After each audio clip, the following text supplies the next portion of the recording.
आज मैं बनाऊंगी अपने हस्बैंड की फरमाइश पर उनकी फेवरेट डिश और साथ साथ आपसे शेयर करूंगी अपनी 3 से 6 की रूटीन, जिसमें बच्चे मेरे ट्यूशन चले जाते हैं, हस्बैंड काम पर चले जाते हैं।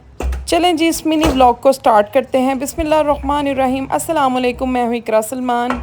आज मैं बनाऊंगी बोंग का सालन, जिसके लिए हमें नलियाँ चाहिए, गुट चाहिए और गोल गोश्त चाहिए बीफ का। एक बड़े साइज़ का लहसुन शामिल करेंगे, 2 मीडियम साइज़ के प्याज शामिल करेंगे, प्रेशर में सब चीज़ें डाल देंगे। 1 टेबलस्पून नमक शामिल कर देंगे, हाफ़ टेबलस्पून हल्दी शामिल कर देंगे और 1 टेबलस्पून भरकर खुश्क धनिया का पाउडर शामिल कर देंगे। एक दालचीनी की स्टिक ऐड कर देंगे, एक मोटी इलायची ऐड कर देंगे, 3-4 लौंग ऐड कर देंगे और एक बादियान का फूल ऐड कर देंगे। इन सब चीज़ों के साथ मीट की हर तरह की स्मेल ख़त्म हो जाएगी। प्रेशर को बंद करेंगे, सीटी चलने के बाद 10 मिनट के लिए इसे पका लेंगे। चलें जी, जब तक हमने प्रेशर लगाया हुआ है ना, तब तक मैं बर्तन वॉश कर लेती हूँ, क्योंकि भरा हुआ किचन होना बर्तनों से तो मेरा दिल बहुत घबराता है। यहाँ पर असर का टाइम हो चुका था, मैंने नमाज़ पढ़ ली। नमाज के बाद मैंने प्रेशर को खोल दिया है। तकरीबन 10 मिनट हो चुके थे। बड़ा ज़बरदस्त सूप रेडी हो चुका है। अब हमने सूप को सेपरेट कर लेना है और जो लहसुन प्याज वगैरह ना, उसको लहदा स्टेन करके निकाल लेना है। लहसुन प्याज को वापस बोटियों में डाल देंगे। अब इसमें हम 2 चम्मच भरकर ना लाल मिर्चों का पाउडर शामिल कर देंगे, थोड़ी सी हल्दी ऐड करेंगे, 1 टेबलस्पून भरकर ज़ीरा पाउडर ऐड कर देंगे, हाफ़ कप ऑयल शामिल करेंगे। ऑयल ज़्यादा जाता है शोरबे वाले सालन में, क्योंकि इसकी तरी बननी होती है। सब चीज़ों को अच्छे से हिला देंगे। हिलाने के बाद इसमें ना थोड़ा सा पानी ऐड करेंगे, कवर करके हमें इसे ना तकरीबन 10 मिनट के लिए पकाएंगे, ताकि नमक मिर्च का कच्चापन और घी का कच्चापन ख़त्म हो सके। बाहर मौसम देखें, माशाल्लाह से इतना कोई खूबसूरत हुआ था। आपके शहर में मौसम कैसा है, कमेंट करके ज़रूर बताइएगा। 10 मिनट हो चुके हैं, मैंने कवर करके पकाया है। अब हाई टू मीडियम फ्लेम के ऊपर ना मसाले की अच्छे से भुनाई करेंगे, जब तक कि ऑयल किनारों से सेपरेट नहीं हो जाता।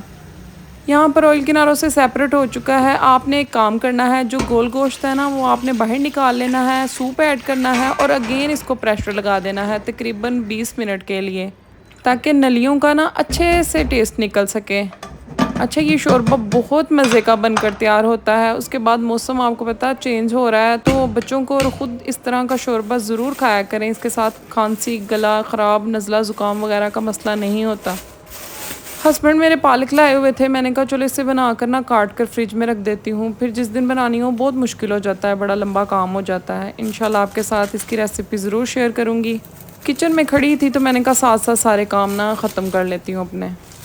आप लोग चैनल पर नए हैं तो चैनल को सब्सक्राइब कर दें, वीडियो को लाइक कर दें और आपने मुझे बताना है कि मैंने कैसा व्लॉग बनाया। आप इस व्लॉग के नीचे कमेंट करके मुझे ज़रूर बताइएगा, क्योंकि ये मिनी व्लॉग मेरा फ़र्स्ट व्लॉग है। इससे पहले मैं सिर्फ आपके साथ रेसिपीज़ शेयर करती थी। पालक को मैंने काट लिया, इसे वॉश कर लिया है और फ्रीज़ कर दिया है। किचन का काम तकरीबन ख़त्म होने वाला था। उसके बाद मैंने नहाना होता है, शावर ज़रूर लेना होता है, क्योंकि बहुत ज़्यादा स्वेटिंग हो जाती है किचन में काम करने के दौरान।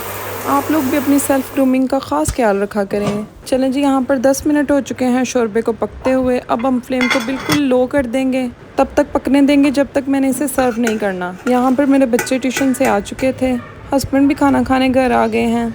अब फ्लेम को बंद कर दूंगी और आपको सर्व करके दिखाती हूँ।